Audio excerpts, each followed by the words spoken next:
কয়টা দায়িত্ব ভাই? দুইটা। একটা হলো নেকা, একটা হলো ঈমান, আর একটা হলো নেকা আমল। একটা ঈমান আর একটা হলো নেকা আমল। তো এই দুইটার ভিতরে সর্বপ্রথম হলো ঈমান। কারণ নেক আমল কবুল হওয়ার জন্য শর্ত হচ্ছে ঈমান। কি শর্ত? ঈমান। যারা ঈমান নাই, একজন হিন্দু, একজন বৌদ্ধ, খ্রিস্টান, নাসারা, এ যদি সারা জীবন ভর রোজা রাখে, আর যদি আমরা 5 ওয়াক্ত নামাজ পড়ি, এ যদি 5 ওয়াক্তের পরিবর্তে যদি 10 ওয়াক্ত নামাজ পড়ে, এই নামাজ কোনো কাজে আসবে? রোজা আমরা 1 মাস রাখি, সে যদি 40 দিন রোজা রাখে। আমাদের পশ্চিমবঙ্গে খ্রিস্টান আছে, সাঁওতাল এক জাতি, ওরা রোজা রাখে 40 দিন। আমরা রাখি 1 মাস, ওরা রাখে 40 দিন। আচ্ছা বলেন তো দেখি, এরা যে ঈমানই নাই, 40 দিন কেন? যদি সারা বছর রোজা রাখে, এই রোজার কোনো কাজে আসবে ভাই? কোনো কাজে আসবে না। কাজেই সর্বপ্রথম দায়িত্ব হলো আমার ঈমানকে মজবুত করা। এরপরে দ্বিতীয় দায়িত্ব হচ্ছে, আপনারা ঈমান এনেছেন, রব্বে কারীম আল্লাহর উপর পরিপূর্ণ আস্থা বিশ্বাস আপনি করেছেন। এই ঈমানের পরে এবার দ্বিতীয় নাম্বার আপনার মৌলিক দায়িত্ব হচ্ছে নেক আমল। কি ভাই? নেক আমল। কারণ হাসরের ময়দানে যখন মানুষ বিভিন্ন জায়গায় বিপদের সম্মুখীন হবে, এই বিপদ থেকে একমাত্র তাকে উদ্ধার করবে নেক আমল। কেমন? নেক আমল। বিপদ থেকে রক্ষা করবে একমাত্র নেক আমল। কিভাবে? কই দুনিয়াতে যেমন একটা ছোট বাচ্চা হাঁটতে পারে না, এ হাঁটে কার সাহায্যে? কয় কোনো একজন বড় ব্যক্তির সাহায্যে হাত ধরে হাঁটে। কি বলেন, ঠিক কি? একজন বৃদ্ধ মানুষ, দুর্বল মানুষ গর্তে পড়ে গেছে, গর্তে থেকে উঠবে কেন? কিভাবে উঠবে? কয় কারো সাহায্য ছাড়া উঠতে পারে না, কেউ একটু ধরলে, সহযোগিতা করলে সে গর্তের থেকে উঠতে পারে। কি বলেন, ঠিক কিনা? অনুরূপভাবে মুমিন মুসলমান যখন হাসরের ময়দানে বিভিন্ন জায়গায় বিপদের সম্মুখীন হবে, তো মামলা মুকদ্দমায় ফেসে যাবে, তখন তাকে রক্ষা করবে কে? রাসূল বলেন তাকে রক্ষা করবে তার নেক আমল। কেমন? একটা হাদিস শোনাই। রাসূল বলেন, আল্লাহর রাসূল বলেন, আমি একদিন এক রাত্রে আশ্চর্য ধরনের একটা স্বপ্ন দেখি যে আমার এক উম্মতের রূহ কবজ করার জন্য মালাকুল মাউত আজরাইল আলাইহিস সালাম গেছে। রাসূল আরবি সাল্লাল্লাহু আলাইহি সাল্লাম বলেন, এমত অবস্থায় আমি স্বপ্ন দেখলাম, এই ব্যক্তি যে দুনিয়াতে তার বাবা মার সাথে নেক আচরণ করেছিল, ভালো ব্যবহার করেছিল, এই ভালো ব্যবহারের আমলটা এসে আজরাইল আলাইহিস সালামের ভয়ঙ্কর আকৃতি থেকে তাকে রক্ষা করলেন। বলেন সুবহানাল্লাহ। বন্ধুগণ আমার, আজরাইল আলাইহিস সালাম একজন বক্কার ব্যক্তির, খারাপ ব্যক্তির রূহটা কিভাবে কব্জ করেন? পয়গম্বর ইব্রাহিম আলাইহিস সালাতু ওয়াস সালাম একবার আজরাইল আলাইহিস সালামকে বললেন, আপনি বদকার ব্যক্তিদের রূহটা কিভাবে বের করেন? আজরাইল আলাইহিস সালাম বললেন, ওগো পয়গম্বর, আমি বদকার ব্যক্তিদের রূহ যেইভাবে বের করি, আপনি দেখলে এটা কখনো সহ্য করতে পারবেন না। পয়গম্বর ইব্রাহিম আলাইহিস সালাম বললেন, ওগো আজরাইল, আপনি বলেন কিভাবে কব্জ করেন, আমি সহ্য করতে পারবো, কোনো সমস্যা নাই। আজরাইল আলাইহিস সালাম বললেন, ওগো পয়গম্বর, তাহলে আপনি একটু অন্যদিকে তাকান। ইব্রাহিম আলাইহিস সালাম অন্যদিকে তাকাইছে। এইবার মালাকুল মাউত আজরাইল আলাইহিস সালাম তার ভয়ঙ্কর আকৃতিতে আত্মপ্রকাশ করেছে। আত্মপ্রকাশ করার পর এইবার আজরাইল আলাইহিস সালাম বলেন, ওগো পয়গম্বর, এবার একটু আমার দিকে তাকান। ইব্রাহিম আলাইহিস সালাতু ওয়াস সালাম যখন হযরতে আজরাইল আলাইহিস সালামের চেহারার দিকে তাকাইছে, আজরাইল আলাইহিস সালামের চেহারার দিকে তাকানোর সাথে সাথে পয়গম্বর ইব্রাহিম আলাইহিস সালাম জমিনে বেহুশ হয়ে পড়ে গেছেন। দীর্ঘক্ষণ পর ইব্রাহিম আলাইহিস সালাম বেহুশ হয়ে থাকার পর, দীর্ঘক্ষণ বেহুশ হয়ে থাকার পর যখন তার হুঁশ ফিরে এসেছে, এইবার ইব্রাহিম আলাইহিস সালাম বলেন, আল্লাহ তাআলা যদি কোন বদকার ব্যক্তিকে আজরাইল আলাইহিস সালাম যেই আকৃতিতে তাদের রূহটা বের করেন, আল্লাহ যদি কোন বদকার ব্যক্তিকে এই শাস্তি ব্যতীত দ্বিতীয় কোনো শাস্তি না দিতেন, এই শাস্তি তাদের জন্য যথেষ্ট হয়ে যাইত। তাহলে একটু খেয়াল করেন যে আজরাইল কি আকৃতিতে মানুষের রূহটা বের করে। পয়গম্বর বলেন, দুনিয়াতে যদি আমি আর আপনি আমার বাবা মার সাথে সৎ ব্যবহার করে যাইতে পারি,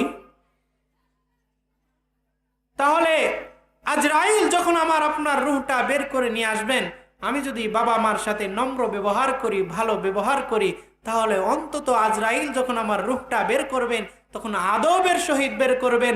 ওই ভয়ঙ্কর আকৃতি থেকে আল্লাহ আমাকে হেফাজত করবে। বলেন সুবহানাল্লাহ।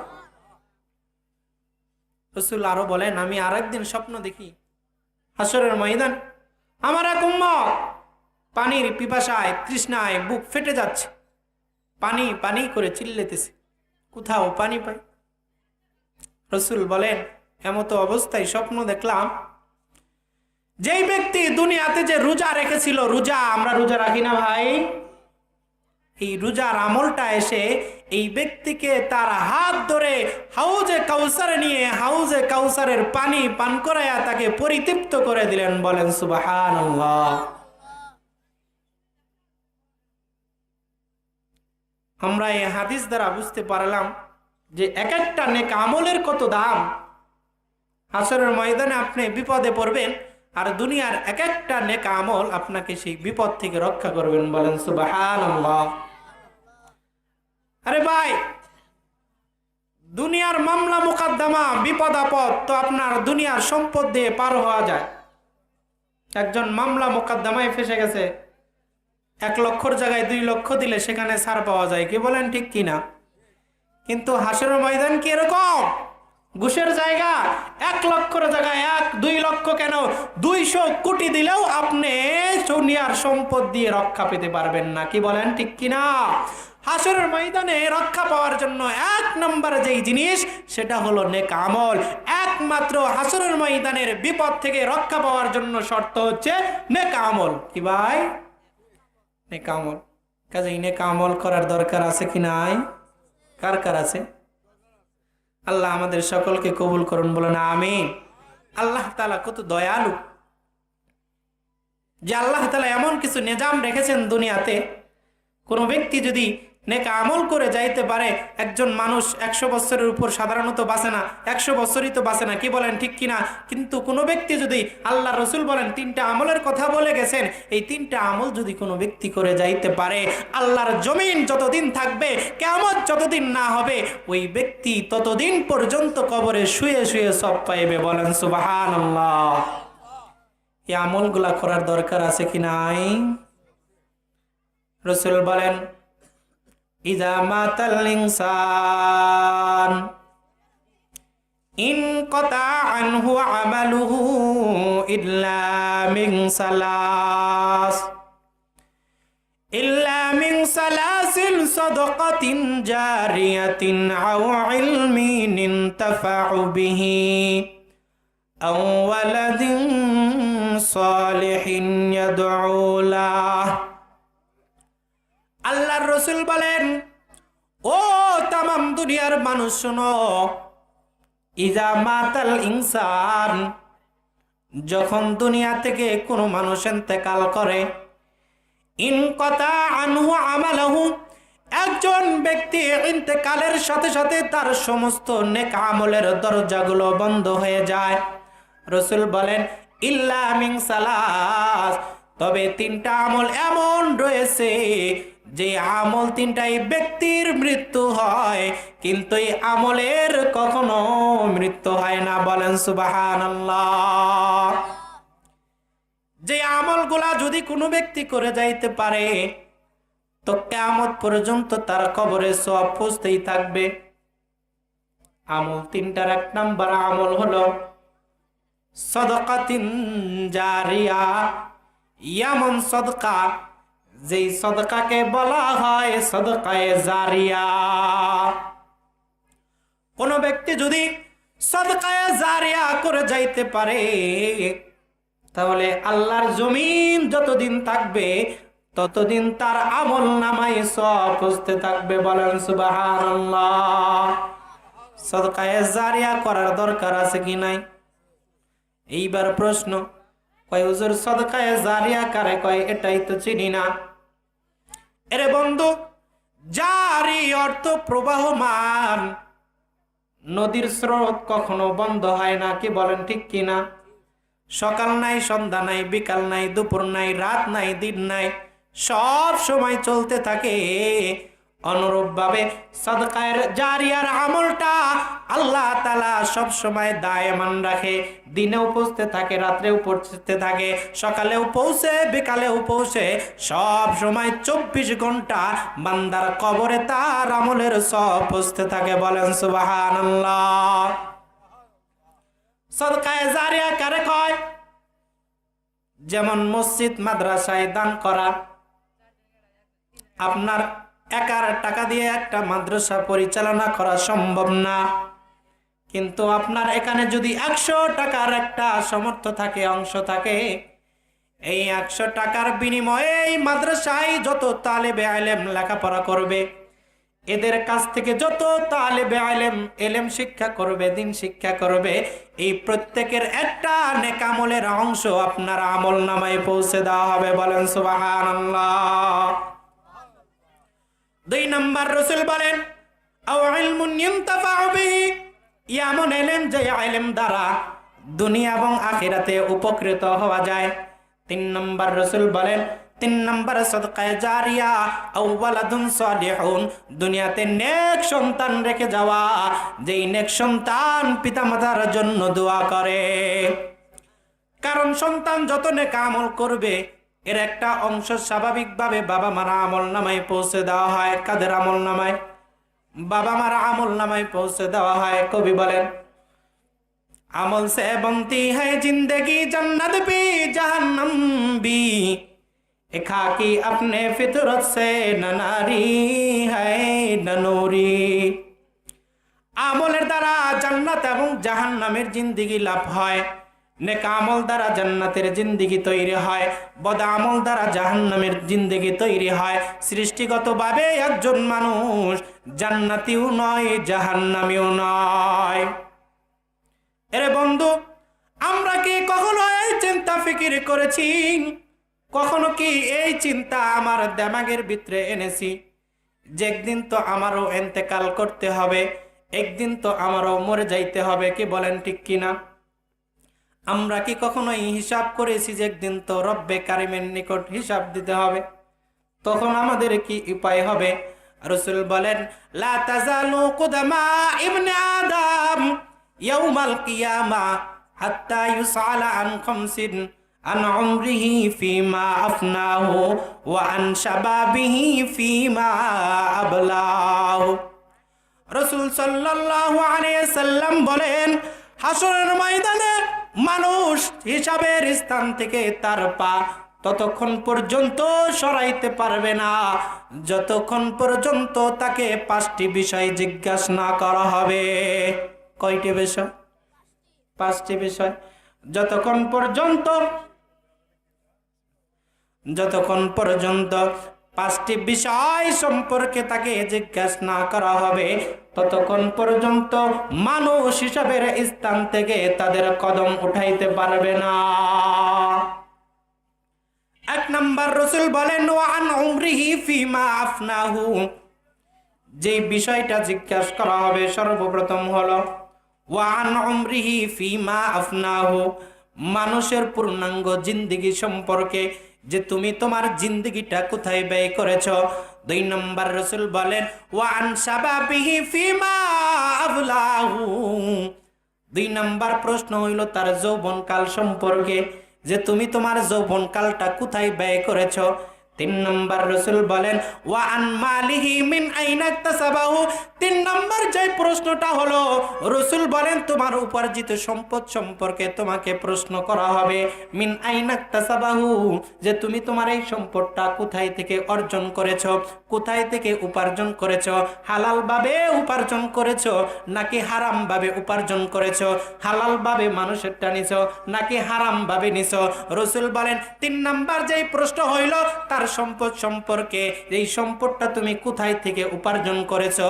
ফিমা আনফাকাহু, শুধু তাই নয়, সম্পদটা কোথায় থেকে উপার্জন করেছো এবং এই সম্পদটা তুমি কোন কাজে খরচ করেছো। পাঁচ নম্বর রাসূল বলেন ওয়ামা জাআমিলা ফিমা আলিমা, এবং তুমি ইলম অনুযায়ী কি আমল করেছ, ইলম অনুযায়ী কি আমল করেছ। রাসূল বলেন এই পাঁচটি বিষয় যতক্ষণ পর্যন্ত কোনো ব্যক্তিকে জিজ্ঞাসা না করা হবে ততক্ষণ পর্যন্ত এই ব্যক্তিরা হিসাবের স্থান থেকে তাদের কদম মোবারক উঠাইতে পারবে না। এই জন্য নেক আমল করার দরকার আছে কি নাই? কি বলেন, নেক আমল করার দরকার আছে কি নাই? কারণ হাসরের ময়দানে একমাত্র সম্বল হইল নেক আমল। যারা আমল ভালো তার কপাল ভালো, আর যারা আমল খারাপ তার কপাল খারাপ। আল্লাহ তাআলা বলেন ইল্লাল্লাযীনা আমানু ওয়া আমিলুস সালিহাতি ফালাহুম আজরুন গায়রু মামনুন, যারা ঈমান আনবে এবং নেক আমল করবে তাদের জন্য রয়েছে অনন্ত নিয়ামত, পুরস্কার। আল্লাহ তাআলা আরো বলেন ইন্নাল্লাযীনা আমানু ওয়া আমিলুস সালিহাতি লাহুম জান্নাতিন তাজরি মিন তাহতিহাল আনহার। আল্লাহ তাআলা বলেন যারা ঈমান আনবে এবং নেক আমল করবে তাদের জন্য তাদের রবের নিকট রয়েছে পুরস্কার, জান্নাত। এমন জান্নাত যেই জান্নাতের নিজ দিয়ে নহর সমূহ প্রবাহিত হবে। বলেন সুবহানাল্লাহ। আল্লাহ তাআলা আরো বলেন যারা নেক আমল করবে পৃথিবীর ভিতরে তারাই সর্বশ্রেষ্ঠ, তারাই সর্বশ্রেষ্ঠ। সংক্ষিপ্ত সময় শেষ করতেছি, 1 মিনিট। এরে বন্ধু, বর্তমান সময় তো আমরা প্রতিটা মুহূর্তে গুনার ভিতরে লিপ্ত থাকি, কিন্তু আমাদের বুজুর্গদের প্রতি লক্ষ্য করলে দেখা যায় তারা সামান্য একটা গুনার জন্য কি পরিমাণ অনুতপ্ত হয়েছে, কান্না করেছে। ফকি আবুল্লাহ সামারকান্দি রাহমাতুল্লাহ আলাইহি তার রচিত কিতাব তামবিহুল গাফিলিনের ভিতরে একটা ঘটনা লিখেন যে কাহমাস ইবনুল হাসান একবার এক স্থানে বিভিন্ন বিষয় আলোচনা করতে গিয়ে বলেন যে আমি এখনো একটা গুনার কারণে 40 বছর যাবত কান্না করতেছি। এক ব্যক্তি প্রশ্ন করলো এমন কি গুনাহ যেই গুনার কারণে আপনি 40 বছর যাবত ক্রন্দন করতেছেন? কাহমাস ইবনুল হাসান তিনি বলেন একবার আমার এক বন্ধু আমার নিকট আসলো, আমরা উভয়ে বাজার থেকে মাছ ক্রয় করে নিয়ে এসেছি। বাজার থেকে মাছ আনার পর আমাদের হাতকে পরিষ্কারের জন্য প্রতিবেশীর দেওয়ালের মাটির দেওয়ালে হাতকে ঘর্ষণ করেছি, আর এই সামান্য একটা গুনার কারণে আমি 40 বছর যাবত ক্রন্দন করতেছি। প্রশ্নকারী কাহমাস ইবনুল হাসানের এই কথা শুনে আশ্চর্য হয়ে গেলেন যে সামান্য একটা গুনার জন্য এত কান্নাকাটি। কাহমাস ইবনুল হাসান রাসূল আরবি সাল্লাল্লাহু আলাইহি সাল্লামের হাদিস শোনায়া দিলেন আযামুজ যুনুবু ইনদাল্লাহি তাআলা আসগারুহা ইনদান নাস। কাহমাস ইবনুল হাসান বলেন রাসূল আরবি সাল্লাল্লাহু আলাইহি সাল্লাম বলেন আল্লাহ তাআলার কাছে ওই গুনাহ সবচাইতে বড় যেই গুনাহটাকে মানুষ ছোট মনে করে। কি মনে করে? যেই গুনাহটা মানুষ ছোট মনে করে এই গুনাহটা আল্লাহর কাছে বড়। কারণ মানুষ যেটাকে ছোট মনে করে এটার কারণে সে অনুতপ্ত হয় না, তওবা পড়ে না, ইস্তিগফার পড়ে না। রাসূল বলেন আসগারুজ যুনুবু ইনদাল্লাহি তাআলা আযমুহা ইনদান নাস। আর আল্লাহ তাআলার কাছে ওই গুনাহটা সবচাইতে ছোট গুনাহ, যেই গুনাহটাকে মানুষ বড় মনে করে, যেই গুনাহটা মানুষ বড় মনে করে। মানুষ যেটাকে বড় মনে করে, বড় মনে করার কারণে সেটার কারণে সে অনুতপ্ত হয়, তওবা ইস্তিগফার পড়ে। আর তওবা ইস্তিগফার করার কারণে একসময় এই গুনাহটা আল্লাহ মাফ করে দেন। এই জন্য জৈনক সাহাবী বলেন লা সগীরাতা মাআল ইসরার ওয়ালা কাবীরাতা মাআল ইস্তিগফার। কয় কবিরা গুনাহ বারবার করলে, সগীরা গুনাহ বারবার করলে এই সগীরা গুনাহটা একসময় কবিরা গুনাহে পরিণত হয়ে যায়। আর পক্ষান্তরে বড় গুনার কারণে যদি তওবা ইস্তিগফার করা যায়, বড় গুনার কারণে তওবা ইস্তিগফার করার কারণে এই বড় গুনাহটা আল্লাহ ছোট গুনাহে পরিণত করে দেয়। কাজেই নেক আমল করার দরকার আছে কি নাই? সংক্ষিপ্ত সময় আল্লাহ তাআলা আমাকে আপনাকে সকলকে নেক আমল করার তৌফিক দান করুন, বলেন আমিন। আখিরি দাওয়ানা আনিল হামদুলিল্লাহি রাব্বিল আলামিন।